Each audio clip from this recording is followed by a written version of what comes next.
Junjun? Nasa kabila pong unit sila nakatira. Oo, sa pakita! Unang nga yun. Nagtatanong pa sana ako. Kailangan itong malaman ni Junjun. Dumating na yung mama niya.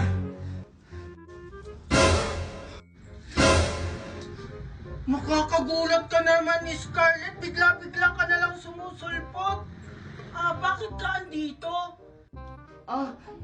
Kasi yung mama mo dumating na. Anong sabi mo, Scarlett? Dumating na yung mama ni Junjun? Opo. Talaga, Scarlett? Yay! Si Mami dumating na! Hoy, Junjun! Pumasok ka nga sa loob! Bilisan mo! Bilis! Sige po, tita.